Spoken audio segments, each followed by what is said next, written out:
Mans vārds ir Dace Kalsone, esmu Eiroprojekta vadītāja, un mans uzdevums šodien ir izstāstīt to pašu galveno, kas bija Eiroprojekta īstenošanā.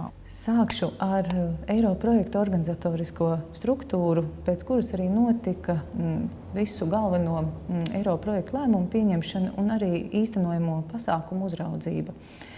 Jāsaka, ka jau nākamajā gadā pēc Latvijas iestāšanās Eiropas Savienībā uzsākās intensīvs darbs pie nākamā svarīgā uzdevuma, kas bija eiro ieviešana. Un 2005. gadā ar ministru prezidenta rīkojumu tika nodibināta vadības komiteja, kuru vadīja Finanšu ministrijas sekretārs. Un no 2011. gada tā vadītāja bija Sanita Bajāre, Finanšu ministrijas valsts sekretāre. Un šajā vadības komitejā strādāja daudzas augstākās amatpersonas gan no ekonomikas ministrijas, gan Latvijas Bankas, Finanšu un Kapitāla tirgus komisijas, valsts kancelējas un tieslietu ministrijas. Tāpat 2013. gada sākumā Eiroprojekta efektīvākai lēmumu pieņemšanai un organizācijai tika nodibināta koordinācijas padome, ko vadīja ministru prezidents Valdis Dombrovskis, kā arī Finanšu ministrijā tika nodibināts Eirobirojs, kuru vadīja Arina Andrejčika. Un Eirobiroja atkal galvenie uzdevumi bija saistīti ar to, lai būtu raitāka sadarbība gan ar Eiropas komisiju un arī efektīvāk organizēta komunikācijas pasākumu plānošanu un īstenošanu Latvijā, un komunikācijas nodaļu vadīja Ināra Rubene. Un tālāk jau šī struktūra, ko mēs redzam, kā jau minēju, viņa tika iedibināta jau 2005. gadā. Un vadības komitejas pakļautībā strādāja 5 darba grupas. Un arī vēlos pavisam tā arī īsi pastāstīt par katru no viņām. Valsts administrācijas darba grupa bija Finanšu ministrijas arī darbu sarakstā, un valsts administrācijas darba grupu vadīja arī Arina Andrejčika.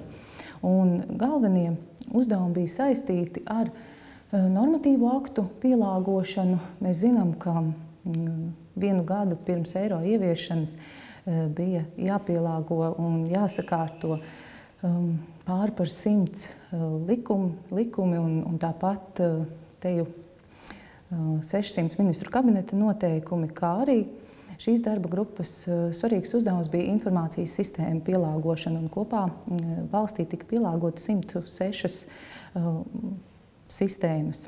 Valsts administrācijas darba grupai bija arī 3 apakšgrupas, un kā pirmā ir grāmatvedības darba apakšgrupa, kuras vadītāja bija Arta Priede, Finanšu ministrijas nodokļu administrēšanas un grāmatvedības politikas departamenta nodaļas vadītājas vietniece. Šajā darba grupā arī strādāja gan valsts kases pārstāvi, Finanšu ministrijas pārstāvi, valsts ieņēmuma dienesta, Latvijas Bankas, kā arī Finanšu un Kapitāla tirgus komisijas pārstāvi. Tāpat darba grupai bija statistikas darba grupa, kura atkal bija tiešā centrālās statistikas pārvaldes pakļautībā. Un arī šai darba grupai ļoti svarīga apakšgrupa bija informācijas sistēmu pielāgošanas darba grupa, kurā strādāja ministriju Eiroprojekta vadītāji tieši informācijas sistēmu jomā. Un valsts administrācijas darba grupas sastāvā kopumā bija gan ministriju pārstāvi, gan arī Latvijas pašvaldību savienības pārstāvi.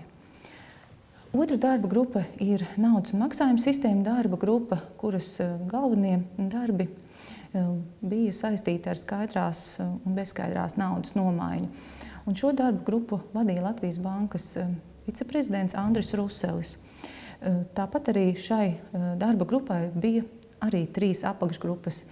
Kā pirmo jāmin tieši skaidrās naudas nomaiņas jautājumu darba grupu, kuru vadīja arī Latvijas Bankas kases un naudas pārvaldes vadītājs Jānis Blūms.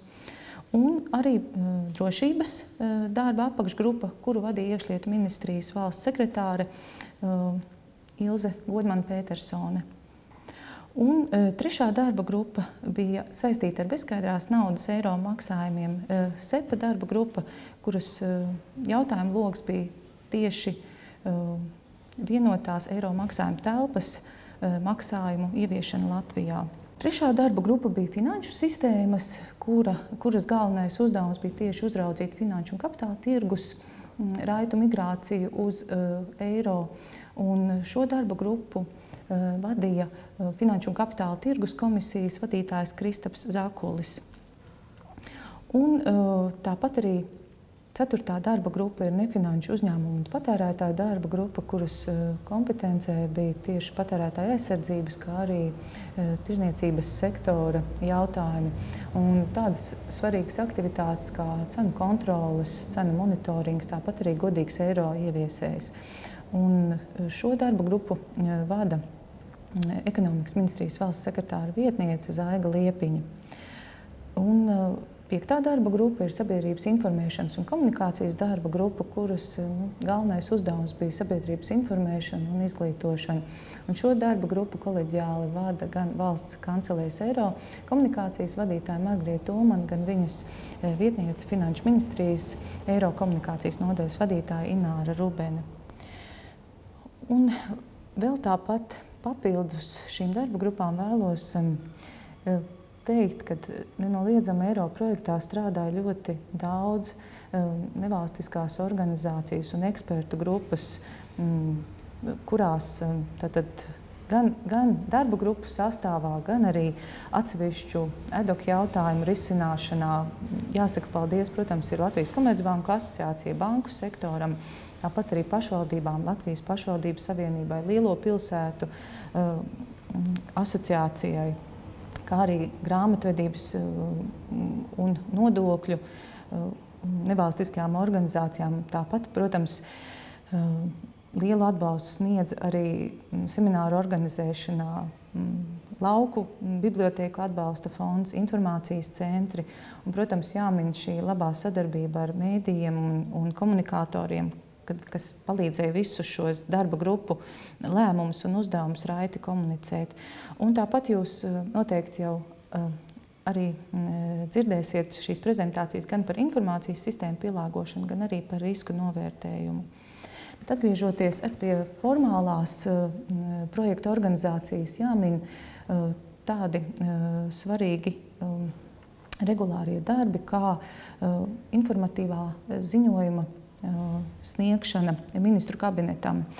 Un jāsaka, ka periodā kopš 2005. gada kopā eiro projekta darba grupas sagatavoja 25 informatīvos ziņojumus, un noslēdzošais tika iesniegts vēl šī gada un izskatīts šī gada 17. jūnija ministru kabineta sēdē. Arī 2005. gadā vienlaikus, kad tika nodibināta vadības komiteja, pavisam drīz arī pirmajā redakcijā tika apstiprināts Latvijas nacionālais eiro ieviešanas plāns. Un līdz pagājušā gada aprīlim šis plāns tika atjaunots 5 reizes. Un arī plāns ir pieejams gan latviešu, krievu un angļu valodās mūsu projekta mājaslapā eiro.lv. Un runājot par galvenajiem eiro projekta īstenošanas posmiem, tos var sadalīt piecos laika nogriežņos. Periods kopš 2005. gada līdz 2012. gada sākumam raksturojas galvenokārt ar rūpīgu plānošanu. Tāpat tika apzinātas visas informācijas sistēmas, kuras būs jāpielāgo saistībā ar eiro. Arī tāpat bija veikts cenu monitorings noteiktu periodu. 2008. gadā arī tika jau izveidota eiro projekta mājaslapa, kura tika atjaunota 2013. gada rudenī. Un arī sadarbībā ar Beļģijas Finanšu ministriju un Centrālo banku Twinning projektā jau 2010. gadā tika izstrādāta komunikācijas stratēģija. Un, jāsaka, protams, tie tālākie 4 posmi ir daudz jau aktīvāki, jo faktiski ar 12. gada sākumu jau uzsākās eiro projekta aktīvā īstenošana. Tie svarīgākie darbi, kas tika veikti līdz 2013. gada vidum, ir gan 12. gadā pieņemtā koncepcija normatīvo aktu sakārtošanai, gan izstrādātais eiro ieviešanas kārtības likums. Tāpat gan 2012. gadā, gan 2013. gadā daudz jau noritēja šie semināri, gan profesionālie semināri grāmatvežiem, kasieriem, tāpat, protams, arī semināri iedzīvotājiem. Un šeit jāatzīmē cieša sadarbība starp Finanšu ministriju, Latvijas banku, Valsts ieņēmuma dienestu, Patērētāju tiesību aizsardzības centru, Ekonomikas ministriju. Tāpat arī, protams, pašvaldībām, lai varētu šos seminārus organizēt reģionos.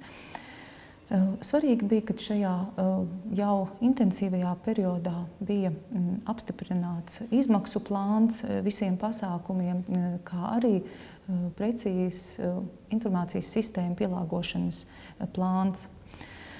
Un tālāk jau no 2013. gada vidus, no 9. jūlija, kad mēs saņēmām pozitīvu Eiropas Savienības padomes lēmumu par Latvijas pievienošanos Eirozonai, sākās intensīvā fāze visiem darbiem, kas saistīti gan ar skaidrās naudas loģistiku, gan, protams, komunikācijas jautājumiem.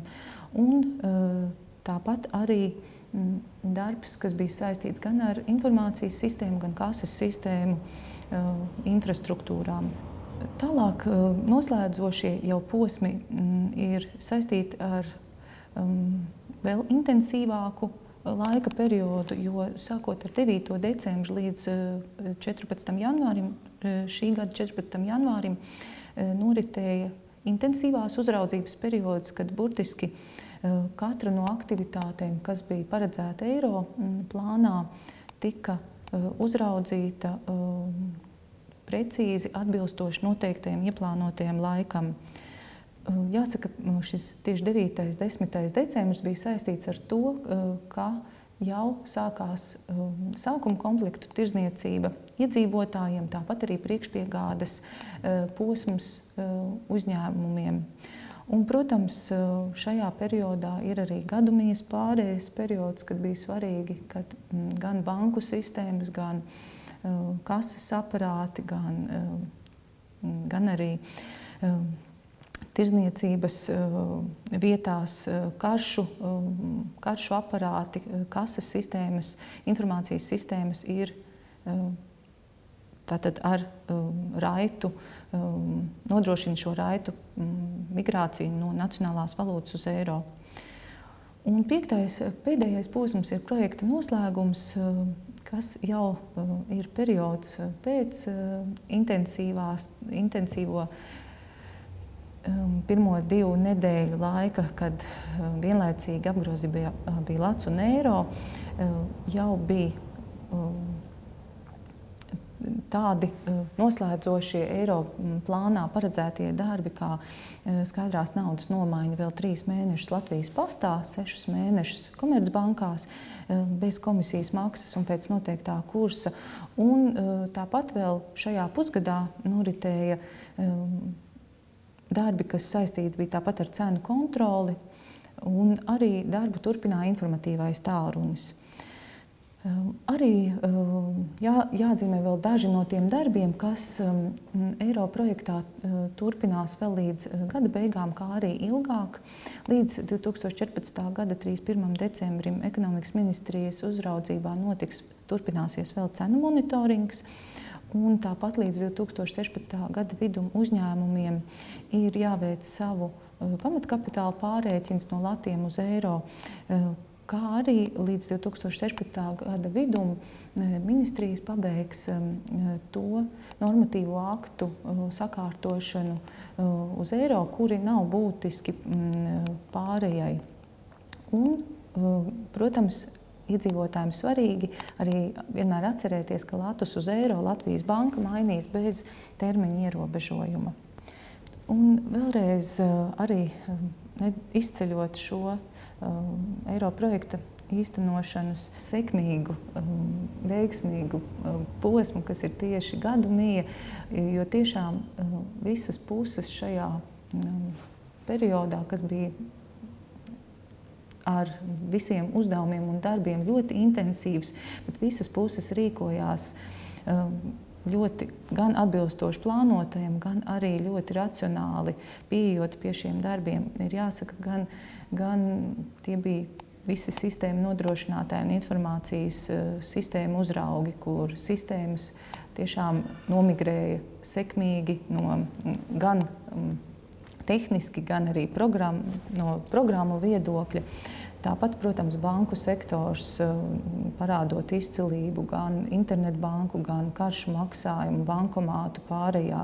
Tirzniecības sektors absolūti parādot šo arī diennakts darbu nepārtrauktību, gan tiem sektoriem kā viesnīcas un restorāni, degvielas uzpildes stacijas, parādot šo nepārtrauktību un sagatavotību.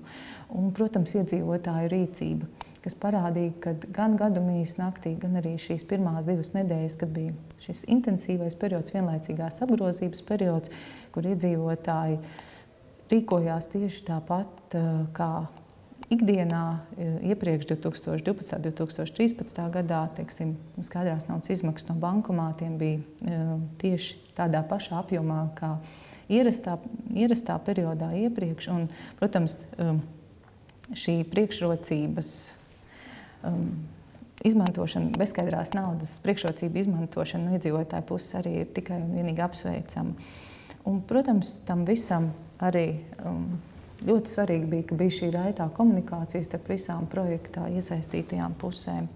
Un noslēgumā par šo organizatorisko pusi tikai jāsaka milzīgs paldies visiem par sadarbību, jo tiešām pateicoties katram projekta pārstāvim un ikvienam uzņēmējam, pašvaldībai, iedzīvotājiem, ikvienam jautājumam, kas atnāca līdz Eiro projektam, katrs jautājums deva šo iespēju vēl un vēl uzlabot un sakārtot projektu, lai šī pārēja būtu droša, vienkārša un efektīva.